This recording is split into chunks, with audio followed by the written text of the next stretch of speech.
There comes a time when a man realizes that the world was never built for his comfort, only for his compliance. From the very beginning, society whispers in your ear, telling you that you must belong, that you must be surrounded, that you must live among the herd if you wish to survive. They tell you that being alone is dangerous, that isolation is weakness, that silence is strange. But what they do not tell you is that these warnings are not meant to protect you. They are meant to protect them from you, because the man who walks alone, the one who refuses to kneel before the tribe, is the man they cannot control. And nothing terrifies the herd more than the one who cannot be tamed. Niccolo Machiavelli understood this truth with a clarity that still cuts through the centuries. He wrote not for the masses, but for the few, those willing to step outside the warmth of the fire and into the cold darkness where power truly lives. He knew that loneliness was not a curse, but a crucible. That silence was not emptiness, but a weapon, that to rule others, you must first be willing to stand apart from them. Think about it. Every empire, every kingdom, every throne ever built came not from the hands of men who blended in, but from those who dared to separate. The king is not one of the people. He sits above them, apart, untouchable. The general is not merely another soldier in the ranks. He walks alone, bearing a weight no one else can carry.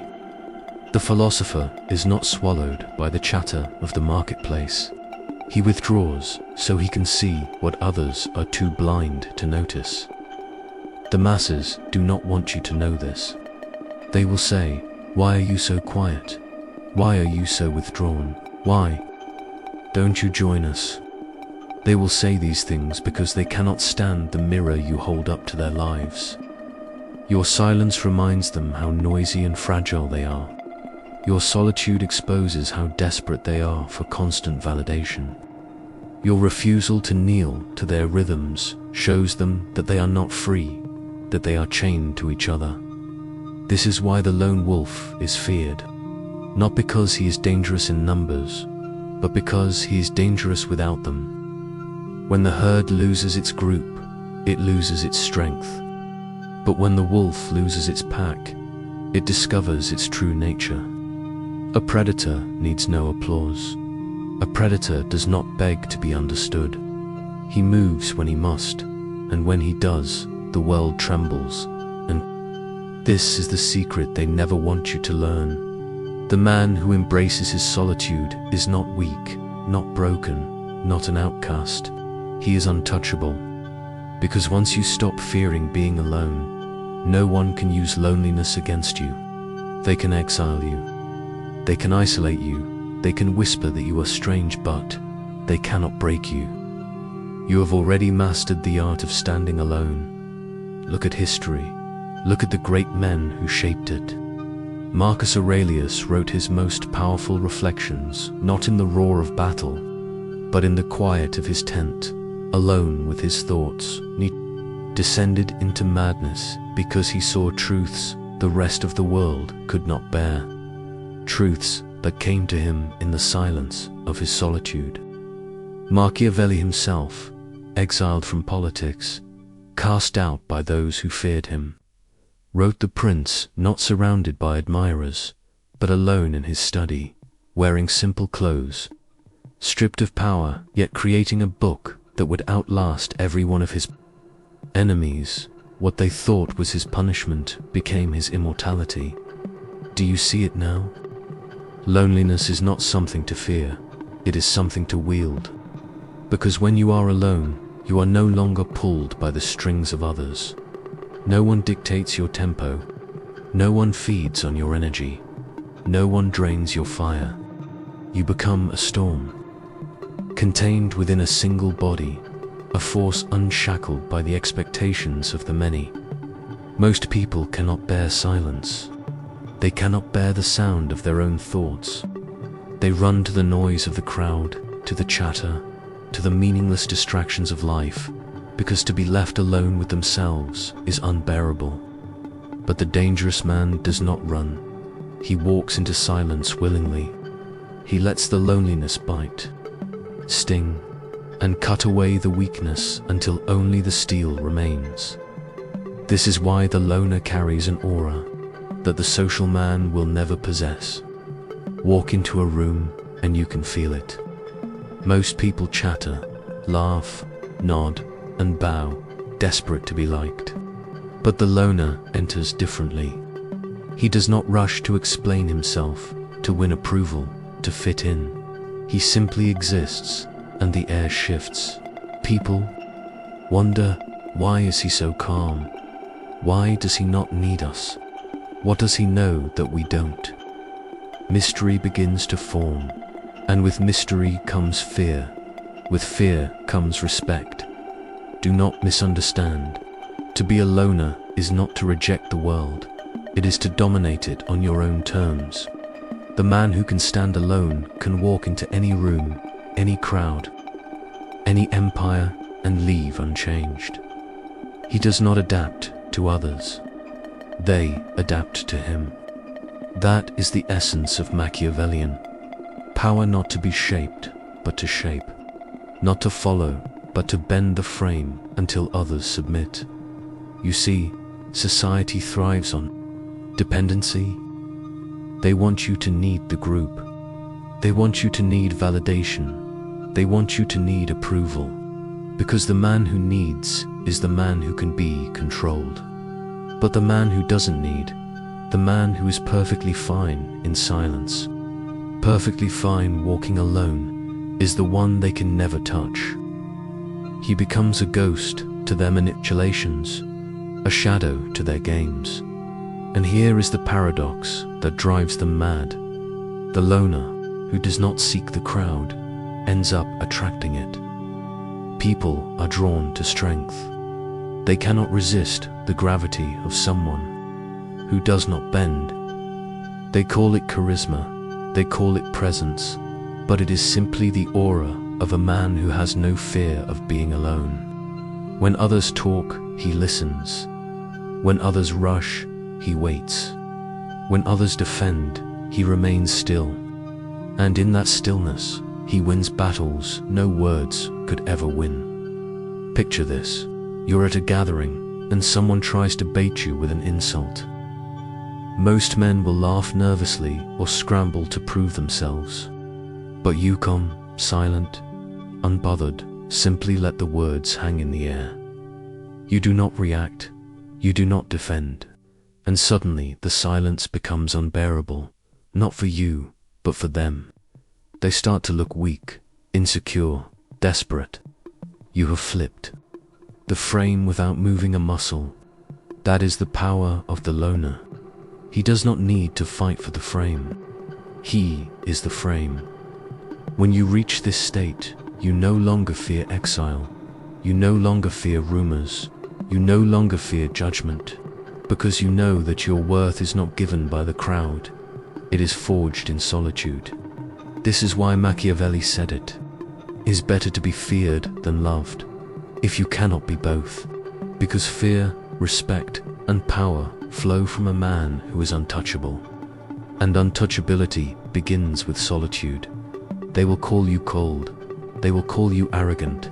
They will say you are detached. Let them. Because while they waste their lives explaining themselves, justifying themselves, proving themselves, you are building something greater, a life that belongs to you, not to them. And when the time comes to move, to strike, to lead, you will not hesitate. You will not seek permission. You will not need applause. You will simply act, and the world will bend. That is why the loner is the most dangerous creature alive, not because he rejects people, but because he does not need them. He can walk with the crowd, but he does not belong to it. He can command an army, but he is not defined by it.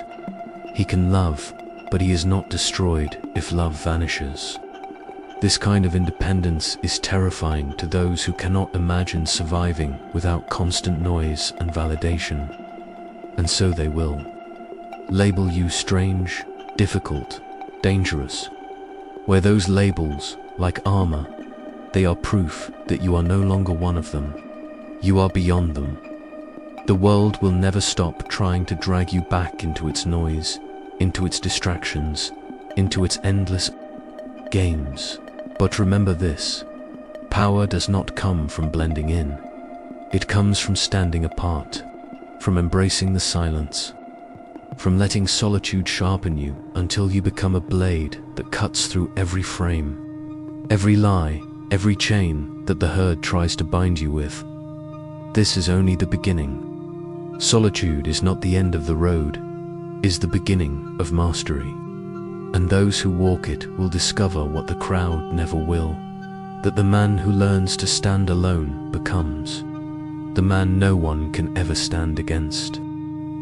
There is a silence that only the dangerous man can hear. It is the silence beneath words, beneath laughter, beneath the movements of the crowd. To most, it is unbearable, like a void that must be filled with chatter, entertainment, distraction. But to the one who has learned the art of standing alone, this silence is a symphony. It is in this silence that patterns emerge, truths reveal themselves, and strategies unfold. The ordinary man believes that power comes from noise, from speaking the loudest, from being seen constantly, from making sure everyone knows his name. But Machiavelli knew otherwise. True power moves quietly, almost invisibly, like a shadow sliding across the wall. The man who lives in solitude learns to listen more than he speaks. He learns to see what others cannot see, because his vision is not clouded by the smoke of constant validation. Look closely at the rulers of history, the greatest kings, the most cunning generals, the sharpest philosophers. They all understood this one thing: to command the world, you must first be able to withdraw from it. Napoleon spent hours in isolation, studying maps alone, envisioning battles long before they were fought. His victories were not born on the battlefield, but in the silence of his chambers, where solitude gave him clarity. Leonardo da Vinci created machines centuries ahead of his time, not in the noise of crowds, but in the stillness of his own mind. Even Caesar, who commanded legions and walked amid the Senate, often retreated into himself, making decisions others could not even comprehend, until it was too late.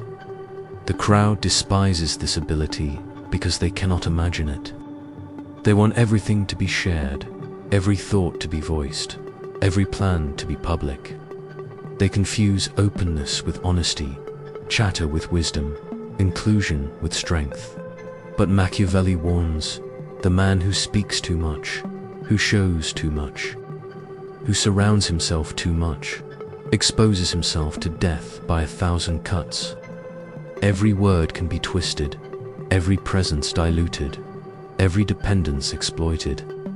But the man who keeps his distance, who chooses solitude, becomes untouchable. Understand this: solitude is not the absence of connection.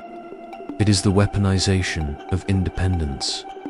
The man who can walk away from any crowd, any group, any person, is the man who holds the highest ground. He cannot be bribed with acceptance. He cannot be blackmailed with loneliness. He cannot be cornered with silence. He has already conquered the very thing that chains the masses. And it is here that the paradox deepens. The more comfortable you become in solitude, the more others will seek you out. People are drawn to mystery. They are intoxicated by the man who does not beg for their presence, who does not collapse under silence, who does not need them to feel complete. They whisper about you, they speculate, they wonder what goes on in your mind. They cannot stand the fact that you are content without them. And in their desperation to understand you, they elevate you. The crowd bows before the one who does, not bow before the crowd. But this comes with a burden, and only the few can carry it. Because once you stand apart, once you embrace solitude, you will never again belong in the same way. You will see things they cannot see. You will think thoughts they cannot bear. You will speak truths that sound like madness to their ears. Nietzsche knew this all too well. He said, "The individual has always had to struggle to keep from being overwhelmed by the tribe. If you try it, you will often be lonely and sometimes frightened, but no price is too high to pay for the privilege of owning yourself." Owning yourself, that is the essence of this path. To belong to no one, to be claimed by nothing, to carry your own chains and break them when you choose. This is why society fears the loner, not because he harms them, but because he reveals to them how enslaved they really are. He shows them that their friendships are chains, their routines are cages, their comforts are illusions. He exposes their dependence, and that is a truth too heavy for most men to face. And so they will turn against you. They will call you strange. They will call you dangerous. They will call you cold. But beneath their insults lies their secret envy, because deep down they know that you have walked where they cannot walk. You have faced the silence they cannot face. You have become something they cannot become. Here is where the true Machiavellian art emerges. You must learn to wear solitude like armor, not like a wound. To many men, when isolated, collapse into despair. They confuse loneliness with defeat. They become bitter, resentful, weak. But the dangerous man transforms solitude into strength. He uses the silence to sharpen his mind, to harden his will, to build strategies unseen. He does not cry for the crowd to return. He waits, and when the time is right, he strikes not as one of them, but as something far beyond them. Picture a battlefield. One army moves loudly, with trumpets, with shouts, with endless noise. They believe their volume is power, but hidden in the shadows, a single general watches, silent, patient, unseen. When the noise reaches its peak, when the crowd is drunk, on its own sound, the silent one moves, and the noise is crushed in an instant. That is solitude in action. Power moves quietly until it decides to roar. Even in daily life, you will see this. A man who argues, who defends himself, who pleads to be understood, loses ground every second he speaks. But the man who remains calm, who lets silence do the work, who is content to say nothing, often wins without lifting a finger. People project power onto silence. They assume you know more, that you see more, that you are above them. And the truth is, if you have mastered solitude, you do. But make no mistake, this path is not easy. To stand apart is to be tested. There will be nights when the silence feels heavy, when the world feels distant, when every instinct screams to return to the herd. This is the crucible. This is where most men break. But if you endure, if you lean into the silence instead of fleeing it, you emerge as something different. Something the world cannot explain, cannot predict, cannot control. Machiavelli himself lived this trial. Cast out from politics, betrayed by allies, left to rot in exile, he could have collapsed. He could have begged for acceptance, pleaded for a way back in. But he didn't. Instead, in the stillness of his solitude, he wrote The Prince. He created a book so dangerous, so powerful, that it still shakes the world 500 years later. His enemies believed they had buried him in loneliness. Instead, they had forged his immortality. So ask yourself this: when the world strips you of comfort, of noise, of constant companionship, will you crumble, or will you forge yourself into something greater? Will you beg to be let back into the warmth of the herd? Or will you walk deeper into the cold until the cold itself bows to you? The truth is, the loner's path is not about rejecting people. It is about transcending them. It is about becoming so complete within yourself that when you choose to connect, it is not out of need, but out of will. You are not pulled by them, you pull them. You are not shaped by them, you shape them. You do not collapse without them. They collapse without you. And when you reach this point, something extraordinary happens. You become ungovernable. No king, no enemy, no crowd can rule you, because you no longer need what they use to control others. Approval, applause, companionship, these things are luxuries, not chains.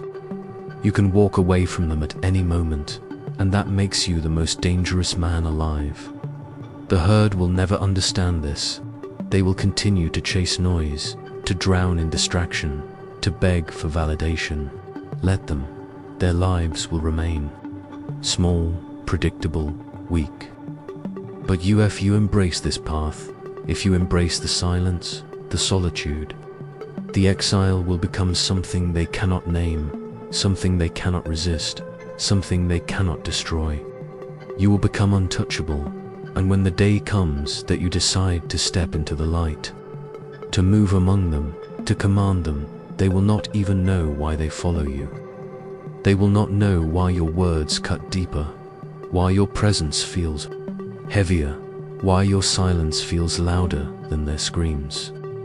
They will not know, but you will, because you have walked through the fire of solitude and emerged as steel. This is the final truth.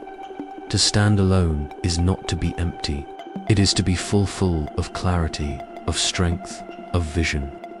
The crowd fears solitude because they believe it is nothingness. But the loner knows solitude is everything. It is the crucible of kings, the birthplace of philosophers, the forge of conquerors. And once you embrace it, once you make peace with it, once you master it too, will never again be at the mercy of the world. You will be the world. So let them laugh, let them whisper, let them call you strange, for in time they will kneel. Not because you demanded it, but because you became what they could never be. Alone, unbreakable, eternal.